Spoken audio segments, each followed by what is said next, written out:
everyone, and welcome to another episode of, I guess, the world famous Matt and Matt show now. We'll get into a little bit of that, but I'm Matt Garrepy with CMS Critic, joined by my esteemed colleague, Matt McQueeny of iMedia. And as always, we're here to talk about all things CMS, sharp takes on DXP, CDP, AEO, GEO, GI Joe. I mean, you pick your acronym. We've got them all covered now. It's Friday, Matt McQueeny. Tell me what's going on in your world, because obviously from the last episode, we had a lot on our dance cards collectively, exciting stuff that we want to bring people the news of what's happening out in our worlds, but it's their worlds too, right? It's things that are happening in our community. Tell me what's going on, man. Anyone watching on video, I am coming to you from my car. No, it's not because I'm still in the car driving cross country from San Francisco, but it's a late Friday and I had to take my son, my 11-year-old son, to pitching training here at the Sussex Minor League Stadium. And it's up in Sussex County, New Jersey here, probably about 30 minutes north of where I live. It's great to have this stadium here. It's always great to have minor league in the vicinity. I mean, you have spring training in your vicinity, and then you probably have some rookie A ball going on down there, and then obviously you have Tampa Bay back in their stadium, I think. And Yeah, we used to have Davenport, not to interrupt you, but we used to, in Davenport, which used to be called, I guess it was Haines City, or before that, they called it Baseball City. yeah, Because they would have spring training there, but then you go out to the coast, you had spring training on the coast. So they had spring training there too, where you're at. this is an actual minor league team. So Yeah. they have training for younger kids up through high school as well. Somebody's taken over the indoor facility here. So I just had them come up here for a little pitching because we've played probably about 8 games already, which is kind of crazy up here in the Northeast in New Jersey. But Because of the weather.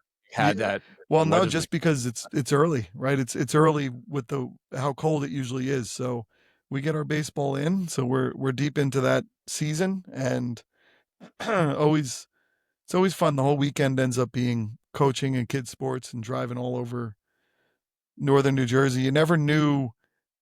It's shocking sometimes how far places are when people think even that's far away, and you Right. find yourself driving a solid hour from one nowhere place of New Jersey to another, and it's like, how is this even possible? Nothing like Florida though. Someone once told me that I think if you left from the Panhandle and tried to go to um, the Keys, it could be 15 hours. It's a hike, yeah. Most of it though is, just you've got people selling citrus on the side of the road, so you got to stop, right? You got to make pit stops along the way. Coral necklaces and stuff like that. So maybe it's 15 hours stopping to get the knickknacks along the way, but it's also the 2 lanes of traffic as you get into the Florida Keys. That's super frustrating because if there's an accident or something gets caught up, there's really no egress. There's no way to get around it, so you're kind of stuck dealing with it. I do not like to make that drive anymore. I've driven it many times in the past to get out to Key West and the upper islands, which I think are better than Key West. But yeah, I feel you. And it is the Garden State, so it's also very rural, right? New Jersey has got, even though it's close to the densest, most populated part of the U.S., I guess they call that like the Boss Wash megalopolis or something, right? It's the whole region from Boston all the way down to DC, and that's where you have the big concentrations of urban cities. But then you just get a little bit outside it into Jersey, and you're like in the sticks. You're like in nice wooded country, right?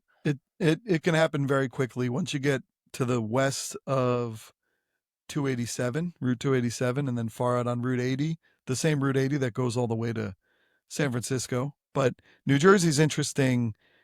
I don't know if it actually is a true quote, but my father, who has a lot of great stories, said this was a true quote, that Benjamin Franklin called New Jersey a powder keg tapped at both ends, because it's got New York in the north as a major city, and then Philadelphia is a pretty major city in the south, and those both anchor the state into 2 very distinct places, because New York and Philadelphia are quite distinct places as well. But um, not to be too funny in a connection, but from on the road, from being on the road to yesterday, I was at the Optimizely Roadshow in New York City.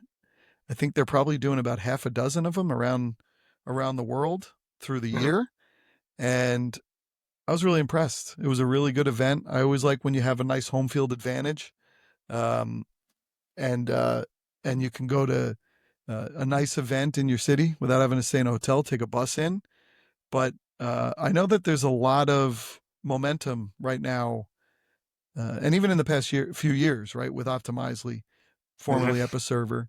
I know that you're doing a lot more with Optimizely as well, helping tell that story because they do have a pretty big suite of products, and then Opal's been added to that as the agentic platform, and it it's kind of when you go to a conference or a roadshow like that with a lot of workshops, it's really interesting because you get your hands into a whole lot of parts of the industry itself. And just when you go up and down from experimentation to CMS and DXP and agentic and normal web design and omni-channel and headless and uh, th- they have a good they have a really good story. They have a lot of really good people, interesting people, not not cut out of cloth, where you might just see placed into companies with a certain vibe. They yeah, it's a different ecosystem than I'm used to. I've come Mhm. up a lot in the Sitecore community. Yeah, four-time MVP now, so you tend to go to those conferences a lot in the MVP community.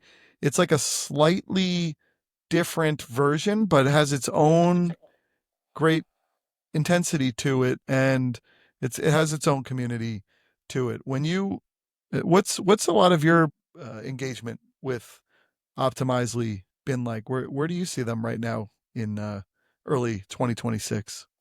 Yeah, it's a great question. I think, I've been obviously following them for a long time. We know, Dean Barker, Mark Demany, who both spent time there. Dean previously of Blend, and Carla Santi, who's her agency builds with Optimizely.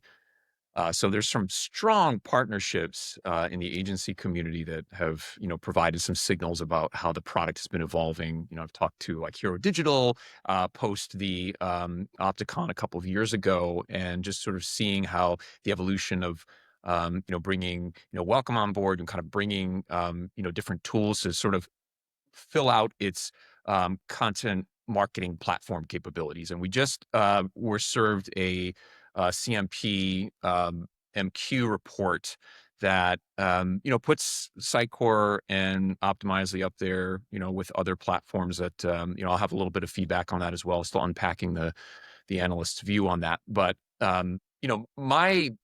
my experience of playing with the again, content marketing platform buying motion and drivers are different, right? So if we look at it purely as you mentioned Opal, so sort of the strategy of architecturally abstracting that, and I talked to Kevin Lee about this. There's a great article on CMS Critic about it, where he gets deep into the decisions made around that, how they're empowering agencies to actually build within that agentic system, to have some domain and real authority on what they create, so that they can be much more, I think, extensible themselves as an agency and a channel partner on the optimizing platform. So having that concern separated out architecturally was really smart. And then I think and by the way, I get that question too from, say, members in the mock community. I'll be doing, actually in May, I'll be doing a couple of, I'll promote these as well, a couple of targeted, like thought leadership engagements with the Mock Alliance, where we'll be talking about during panel discussions some of these topics through a composable lens. But I think it's interesting to see how that how you put the agency concerns front and center. How are we enabling them to be really successful with the tool set? But then watching how Kevin, and then also Alex, you mentioned, who famously gave me a on the fly demo of the CMP, right? So we're on a call talking about a bunch of things, and he busts out the product and says, "Hey, Matt, let me show you how this works." So he's actually running his own, and I think I've mentioned this on our show before, that he's demoing his own product, dog fooding it for his own sort of press and communications activities, working with his marketing team inside that ecosystem.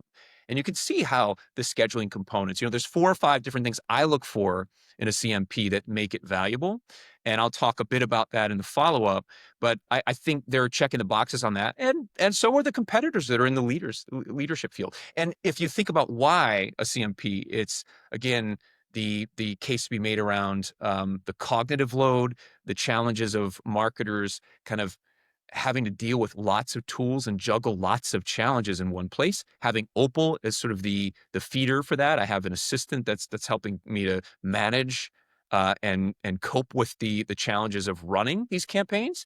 Really powerful, right? So I think having an all-in-one suite that enables those capabilities with a layer of AI is smart. And then, of course, you'll go talk to other thought leaders in our space who would say, hey, there's a case to be made for why all-in-one suites are creating a lot of fatigue as well. So there's different points of view, and we try to cut through that in the analysis. But I think it comes down to the team. It comes down to the agency partner, what they're looking for, how they want to handle their operations, and really having an understanding of how you want to approach solving the problem. But I see lots of potential growth despite the SaaS apocalypse waterfall. These tools have the compliance, they have the scalability, the stuff we talked about on the last episode, where I don't see enterprise software going anywhere because they're able to check a lot of these boxes. Sure, there'll be a lot of whitewater around the revenue models and things like that, but there's, I think, just a huge upside to being more meaningful to brands, to help them get to market faster, to do these things in a more profound way. So I'll pause there, but that's kind of the way I'm seeing them, plus the sort of the rest of the market in this weird confluence of categories where we have CMPs, geo-ready CMS is what Optimizely has been promoting as well. You have all of these other component pieces that enrich the DXP. And what do we call that now? What do we call these things? That's coming up for question as well. Well, I got an even harder one for you that I'm interested in, because next week I will be on the road again. I'm just going to start driving right now. Not really, but I'm going to Las Vegas next week. This is one of my favorite parts of travel. I'm going to be ending up at the Adobe Summit next week. It's because iMedia is a specialist in the DX industry for performing arts, as well as other things, but really strong in the performing arts. And there's a conference called CIO Arts happening in Las Vegas next week. And we're all ramped up. We're going already, right? We're going to speak. I'm going to, of course, you guessed it, speak on GEO and AI visibility for the arts. But what happens is you're getting a lot of conversations, just like you do too, right? You're talking all day. And we're speaking with an Adobe rep. Well, iMedia has, I think we're a silver partner now, actually, with Adobe. But we were speaking with an Adobe rep, and they said, "Oh, are you going to Summit?" And of course, you go, "Oh, looked it up. Oh my gosh, it's going to be when we're there." So I backed up one day. I got an educator discount, and then I think it actually can be some MDF from one of the vendors might be able to actually cover it as well. And so I'm going to go to Adobe Summit, because for you and I, as both practitioners, agency practitioners, and media members, in a way, I think there's no better place than to kind of embed and immerse yourself in a different, like we were just talking about, the different flavor that might be Optimizely, but there's a similar ground with Sitecore, right? In a way, Adobe is often the big player in the mix because of its Adobe Experience Manager, which is its DXP. But then, of course, Adobe, I was just sitting here and I saw an alert come on my phone because my monthly Adobe Creative Suite, it just hit the Apple Pay. So what can maybe, I don't have a huge idea on it. I know there's good customers. I know I worked at one time on a project where we were looking at a company that was acquired who worked on Sitecore, but the company who acquired them is on AEM. So we did a bit of a road mapping and seeing what it would look like to transition for them. I don't have a lot of feel on it though. What can you tell me about Adobe and maybe how it fits into our little nook of the industry. Yeah, I mean, the tricky thing with Adobe is the word little. And if you think about the corpus of it, I mean, it's just a mammoth company with, as you mentioned, Creative Suite is really kind of disconnected from AEM, right? It's a completely separate line of products, and this kind of speaks to Adobe's, just such a broad ecosystem of interests and concerns. So I think you have to kind of step back from that, but also they bought Magento, they bought all these other tools that kind of really do complete more of what would look like a digital experience ecosystem or platform. But I don't even know if I would necessarily call it that, because some of these tools do still continue to work independently, and they've built better integrations with Experience Manager. I mean, I think for a long time, maybe the better part of the last decade, Adobe was always in the top right of the MQ, right? No one could seem to approach them in multiple categories that analysts track. My own experience of using AEM has been a little bit cumbersome, but also because of the scope of, usually it was for such large enterprise types of applications. So there were a lot of complex permissions, a lot of different team usage. So I think that level of complexity, and then also the degree of licensing complexity and the cost, right? So the common trope has been Adobe was the most expensive. Well, it was also the most expensive because it was it was that domain of the enterprise, that level of complexity. And man, when it delivered, it really delivered. I had several customers that were just it, overwhelmingly very positive about their experience of having Adobe be the platform. But then again, I think you kind of parse these pieces out, and you may be an organization that is just focused on this one aspect in 2026. And this is where I see Adobe kind of evolving that roadmap. Case in point, they started this Franklin project a few years ago, and of this concept of, can we fully decouple the editing process? And I was just talking to someone about this, about how the editing, why don't we edit in the CMS? Why don't we author in the CMS, right? And I think that's we edit there, we don't author. And for those of us that have been doing this for a long time, I think there's been a lack of trust with the tools and being able to maintain the kind of sustainability that we need, that having a local version of Word provides. But then we got more comfortable with Google Docs and sort of maintaining and persisting that experience.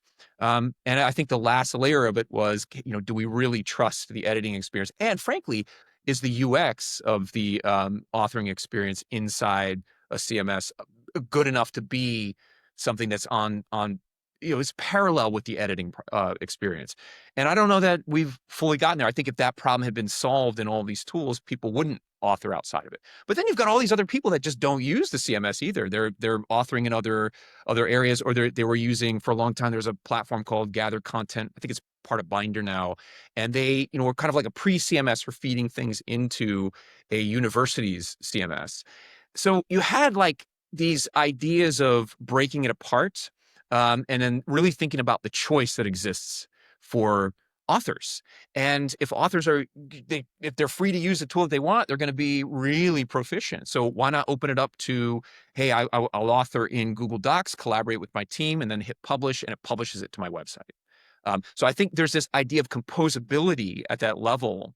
And we've seen Adobe begin to evolve how it may be moving, not necessarily downstream, but just sort of taking a more composable approach to how it diversifies these different experiences for users, because we have so many different kinds of users now, and the tools are becoming robust enough where you can provide a kind of a multifaceted way of being able to publish, and then and publish to different endpoints. Have that omni-channel capability as well. So that's kind of exciting. I would say that look, they're in the CMP category. They're they're multi-category, and they're at the top, continue to be at the top of each of those categories. So we continue to watch them. And I think the biggest threat is just revenue models. Businesses not wanting to double, triple down on the long-term licensing and the cost of it.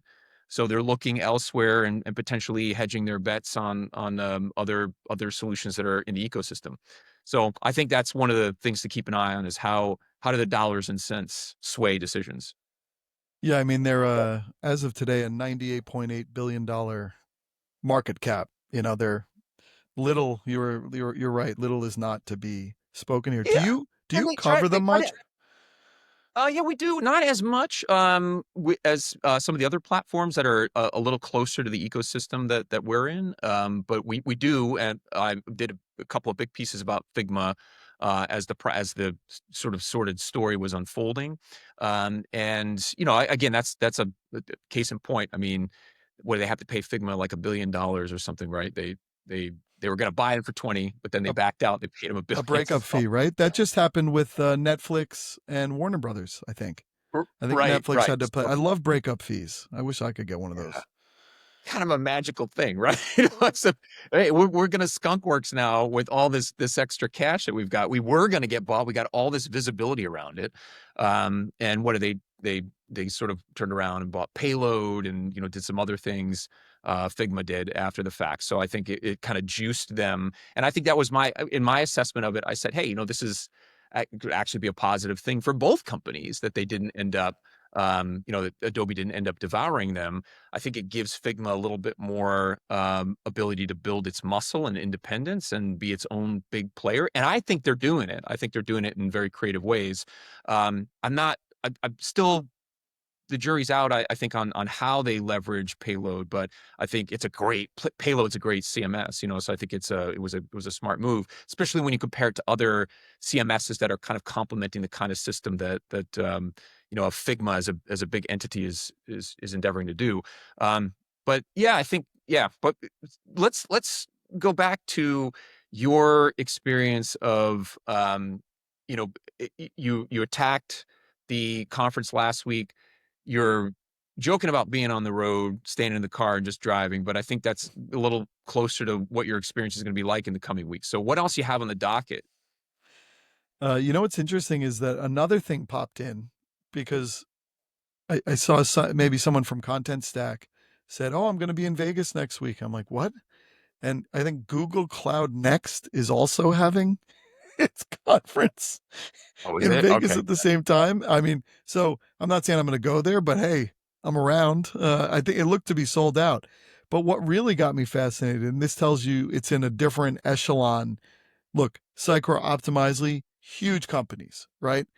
But when you look at the after parties of some of these companies, and it's like, hey, we have the Bare Naked Ladies and Timbaland playing, or we have Weezer and uh, I forget who the other one. It's like these are full on rock shows, but they can probably pay them better than they'll get paid playing in an arena or something. It's really a fascinating thing. No, so I mean that's going to be the big one. I know. Then we're going to have the New York Boy and Company event around the second week of May, and then a week later we're in Frankfurt.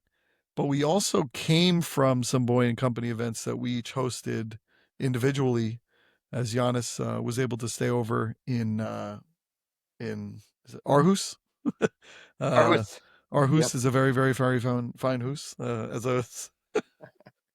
I want that joke that people don't joke, just like Kentico. I want them to say we don't care about Bruno, but the I think yeah you're onto something. I think we're gonna have to chase this a little bit. yeah Yeah. we got to get some we got to get some Proceed. songs. Proceed. But we had the opportunity last week. So you were in Austin at the offices of Contentstack holding down that one.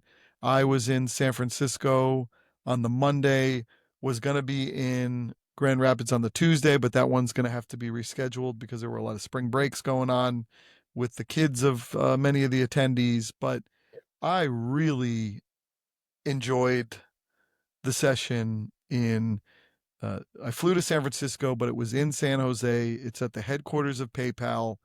I mean, it's been a while. It's been a couple years, but I just get in a car and drive. I actually rented a car. I should have Waymoed, but I wanted to Waymo and I just never got to do it because I had a car. But Just driving through Silicon Valley and then San Jose, just the weather, the sunshine, the mountains, a company that you respect on every corner, seemingly, and really being able to be at these offices, and I think you were as well at the PayPal headquarters. It feels so important. And then you're sitting in the room, and we had a nice handful of folks. Gabe Dillon from Contentful, who's always a great contributor. We had Esha Gupta from Adobe, so we were talking all about the Adobe Summit coming up. But even just hearing in a very friendly way the way that Contentful and Adobe POVs were kind of bouncing off of each other was great. And then we had a couple of uh, folks who always come to these, including Mark Salvatierra, who was great. We had a very funny joke with him about, for some reason, needing 4 dams for something. I don't know how we got up there. It wasn't ontology, but it was about 4 dams. But the way the conversation, because Esha was, it was her first time, and she was kind of like, what's this about? I don't really.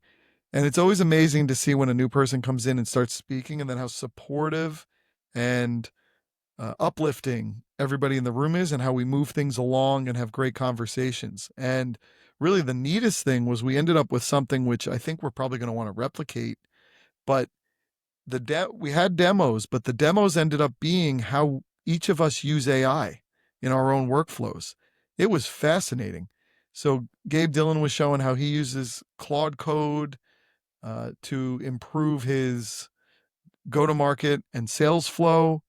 I started showing, and I know we were going back and forth a little, I started showing how I built and migrated my new media website using Claude Code, but it generated so much great conversation and so many ideas about how you could, we were combining our brain power and how you could even make other ideas off of it. It was so cool. We sat there an hour longer than we were supposed to. I think actually the security guards were getting a little mad, but it was a great, great conversation. And I mean, just sitting there in the heart of Silicon Valley where all of these AI innovations are being bred and born and propagated, just it added something to it. And I actually, that day I was originally going to have to host that conference, maybe go and get a little bit of something to eat, and then book it up to the airport for like a midnight red eye into Chicago and then Grand Rapids. When I figured out that it wasn't going to be happening, at first I was like, oh man, this is hard. All this stuff, I had it all set. And then my tired self, because you just flew cross country the day before, I was like, wait a sec, maybe I could get into this hotel another night. I could. It was easy to change my flight. I ended up going to Detroit where I was going to meet my family, and we went to some spring break games and things like that, and some museums. Innovation Museum, Henry Ford is amazing, by the way. But Yeah, yeah, it's great. Yeah, I've um, been but I got to stay, and just the way we carried over to this really authentic, almost a seafood Mexican restaurant there in San Jose. It was really like you go into these sometimes going, oh, how's it going to go? Feels a little loose on the details. Who's going to present what? There's a lot of TBA or TBDs, but they just, they morph themselves into the best version of what you could have expected that day. And so really, really neat to be there hosting. That was my first one hosting by myself. First time with the West Coast group together. Um, it was, I had a robot barista. Did you ever do that at the airport? With the, there's it's almost like that thing from the movie Big, right? The talk, but yeah, it was just a barista, which it like goes and gets the cup, puts it in the machine. Of course, you Apple Pay it, and then while yeah. the machine is making the coffee, the robot's dancing. It was really, It's I kinda got the, entertaining, uh, right? That I it's, got the full experience. yeah. How was Austin?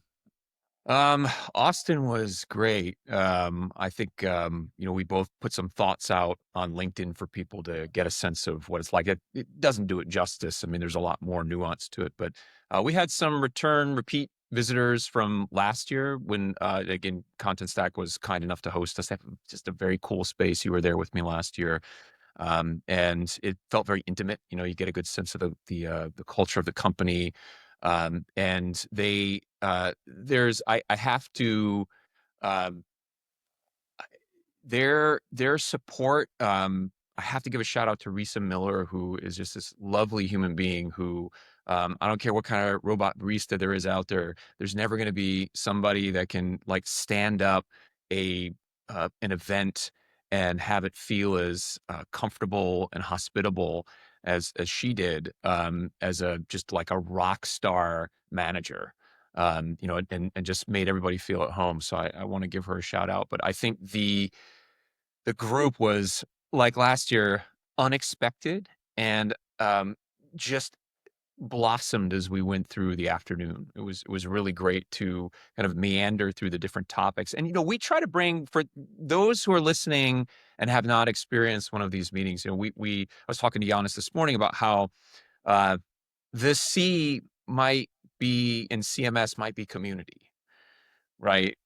Because we don't just talk about content management. I mean, it is certainly a point of gravitational force in our conversations, but the more important aspect of what we do is we create a place, I think a safe place too, for people to talk about the things that are actually challenging them on a multitude of levels. And you don't always get an opportunity to talk about that elsewhere in your life, and being able to get in a room with practitioners who are dealing with the same things. I mean, you just shared this experience you had in Silicon Valley, which, by the way, is my old stomping grounds. You know, spent a big part of my career working in Santa Clara, San Jose, Mountain View. It's like close to heaven the right times of year. It's just really beautiful. I used to love going running up in Los Gatos. And those are the parts that I do indeed miss about it. But I think the culture in these places we go is a little bit different. So when we attract people, you know, on the ground, they bring, some of the things that they're really focused on and interested in to those conversations, and it's not always about content management. And you just kind of took us through that experience of how am I using Claude Code to kind of empower my sales strategy. Well, that's tangentially connected because he works for Contentful, but he's actually talking about a bigger topic relative to his day-to-day operations that could be extensible to other people's experience in a sales role. And I love that kind of unexpected, you called this serendipity, right? And that to me is the unlocking mechanism of all of this, is that we get community in the room and something happens. And in Austin, Rakshana, who was at last year's event as well, she spent a lot of time with me talking about Contentstack's trajectory, you know, where they're at in the market, really kind of elegantly um, uh, sort of defining how they see the marketplace and how they see their products having enduring value for customers. And we got deep into that. I have an article coming out about that very soon.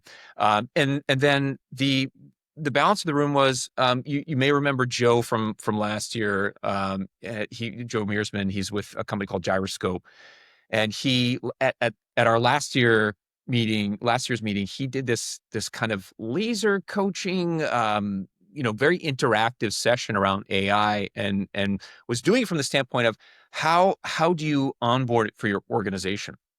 And he brought up a lot of really great topics. This year, he's a bit more of a passenger, but a very rowdy one. Like he was really engaging people and really forcing us to think critically. And I just loved his energy. So we're going to be hearing more from him as well. One thing that I wrote that he said, is, you know, I asked everyone about this term digital transformation because it came up at the very beginning of our session. And I said, how do you feel about that? I see a lot of enterprises I talk to saying it's so broad now that it's, you know, we're going through AI transformation. Is it still digital transformation? What does it mean to kind of hang our hats on that term? And we went around the room and everyone had very interesting things to say about their relationship to it. And I kind of brought it back to this idea that, you know, digital is etymologically speaking, if that's a word, has its roots in the Latin term digitas, which is your fingers. It's touch. It's like this very basic human input, and yet it's now at the beginning of its journey, it was about digitizing legacy analog things. And now it's about modernizing legacy digital stuff. So it is still a path. But what Joe said is like, it has baggage, So I thought it was very interesting. These little incredible sound bites that came out of it. So Mark Swanson was there again. He's with the city of Austin, which is a big city, cosmopolitan city. He talked about their big project on Acquia that they just completed and how that's been rolling out and what they've learned from it. And then we had Gauri Chandra from Razorfish, a few people in the room, including Andrew Kumar, who is now with Bloomreach, and he was previously with Sapient, which was part of Razorfish as well. So we had some interesting parallels and intersections around people's history working for big agencies, and it created a tapestry. It created a tapestry, a fabric of conversation that I would just encourage people who are listening to us. I said to Matt, and I said this at the beginning when we first came on, the world famous Matt show, because I'm now talking to people who are mentioning our show in other markets around the world, including Australia, which is pretty cool. So we're getting that great feedback. But I think what's important is that we're trying to call people in to participate in this thing, and it's bigger than just, don't feel that digital leadership is just about using the digital tools. It could be practices in your organization, just like you're describing with AI. Don't feel like CMS is a blocker to be part of this conversation, this community. So that was Austin. Austin City Limits is like this amazing story. You and I are both musicians, so it resonates with us. But you talk about a backdrop for a city. When I got in, there was a huge event going on at the hotel, from the hotel across the street. Barbecue was everywhere. I mean, you could just smell barbecue everywhere. So it was a cool, authentic experience. It's really cool. I mean, I was kind of bummed I couldn't make that one happen. And after all was said and done, if we didn't have the drop in people coming to the Grand Rapids, I probably could have pivoted a Yeah, yeah. bit easier from San Francisco to Austin. But yeah, I mean, it's funny. The thing I'd kind of end on, I know we have to be a little shorter on this one, even though we have a million things to talk about. But when you talked about AI and how it's really infusing so many things, I happen to be having a really solid 15-minute conversation with the CEO of Optimizely, Alex Atzberger, yesterday, which honestly, in a meta stepping back kind of way, he because we do these media things, and like you talked about having someone hear you in Australia, it spreads. It's quiet, but people see it. And I Yeah. think he came and had a conversation with me because you feel familiar.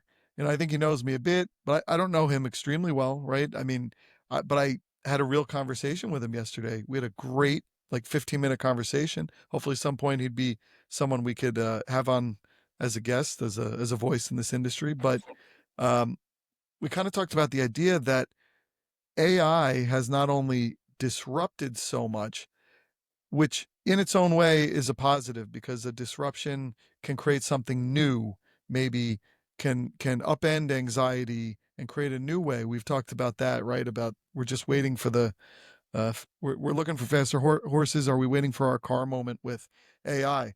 But AI, um, but AI has also mainstreamed our industry in a way.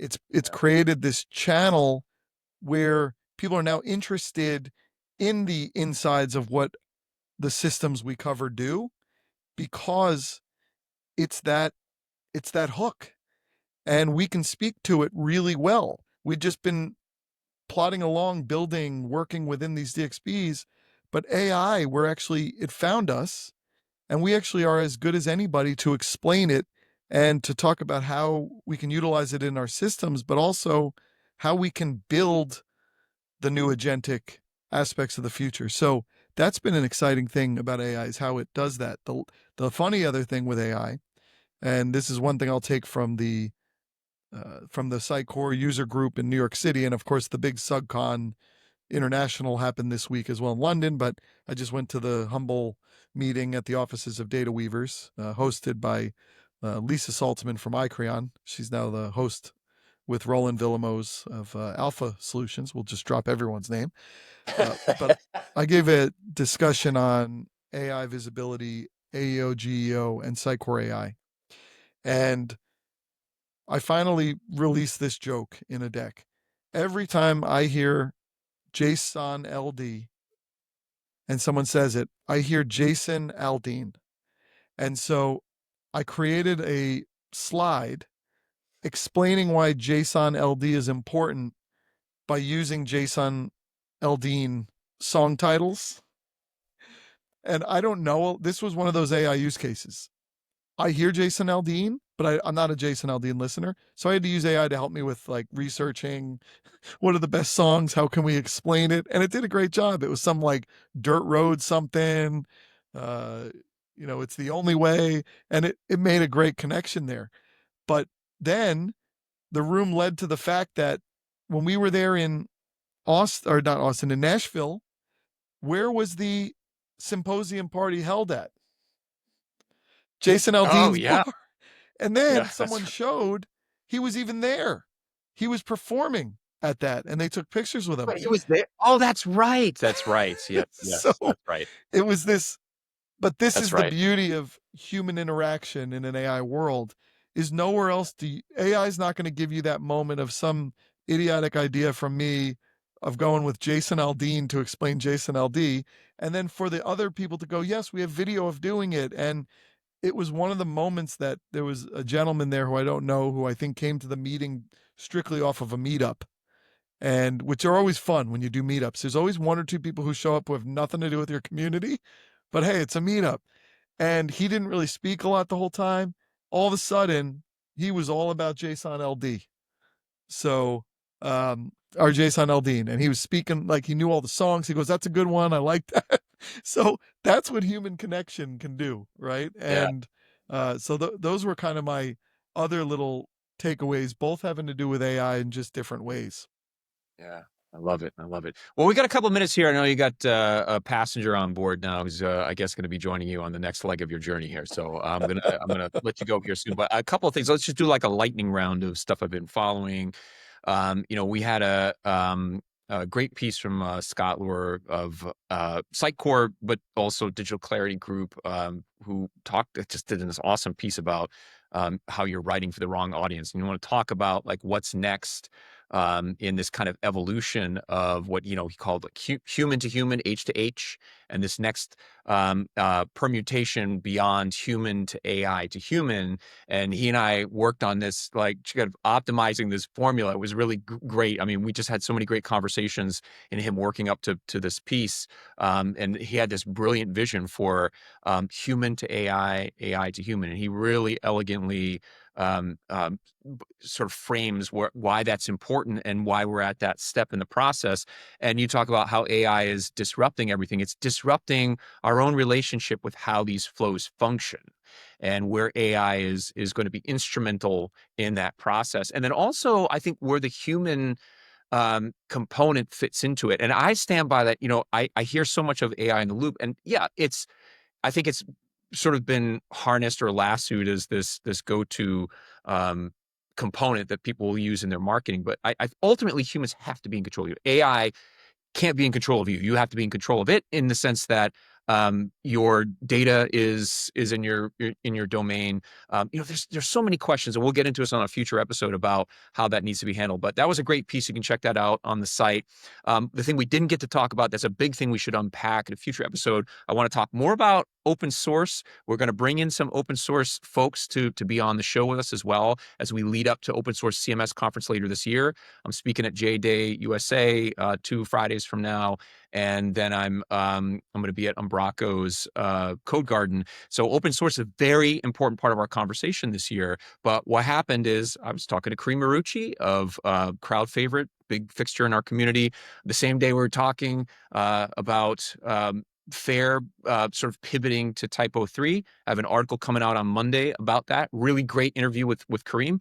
The same day we had that interview, Cloudflare drops M dash, which is this, effectively, people are calling it the WordPress killer. I think it's a bit more of a doppelganger. Is it going to solve the problems that WordPress has? Look, everybody's been trying to do that, right? Try to steal the market share. But they're coming along at an interesting time. So we didn't get a chance to unpack that, but I had Bastian Servend, who's a really lovely man from our CMS experts and boy community, who's been a CMS DXP analyst for many years, and the way his agency functions is kind of outside of being just a system integrator implementer and more of a consultancy. So he has a very interesting point of view on it, and through the lens of a platform he created called Enhancely.ai, which focuses on shoring up the sort of semantic problems that exist with websites that aren't using schema.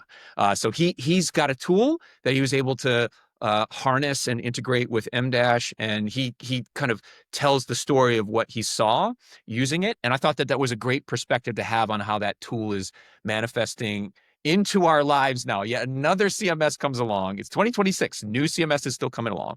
HubSpot recently made a big announcement I thought was interesting for us because it's focused on AEO. Right. So that marketplace of options and choices, where it was, traditionally the SEO domain of, say, the SEMrushes, now Conductor is becoming a big player in the AEO, AIO, GEO realm. HubSpot is now coming in and putting its stamp on the context piece and saying, we now have a really solvent solution for being able to enable organizations to maintain the context and make those efforts to build AEO more meaningful. And I kind of break down that story. And then a great piece, last thing I'll talk about, I encourage people to go read this submission from Gritto DXP that's focused on education. I've talked about them before.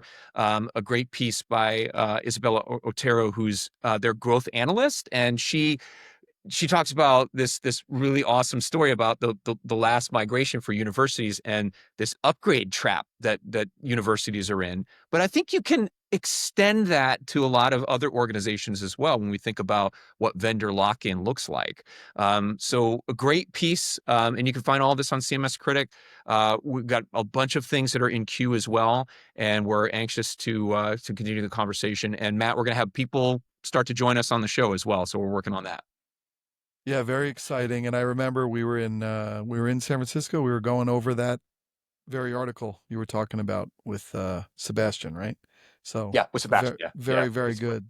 So yeah, no, this was a quick one. It was still almost an hour, but Matt, thank you. We'll have way more. I think the next one will probably be in person, actually. So look forward to that. Yeah, I think you're right. Yeah, actually, because it may be, but yeah, we'll keep people updated on that. But yeah, a lot to talk about.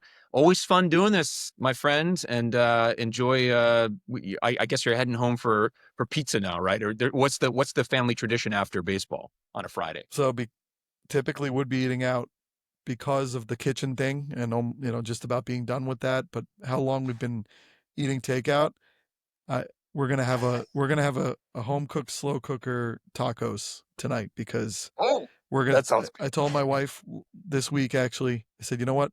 We're only gonna eat in for like half a year now.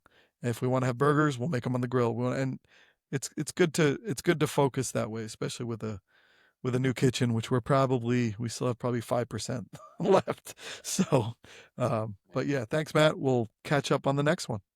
All right, buddy. See you, everybody. See ya. Bye. Matt on your Monday morning. Stack tabs and coffee chats.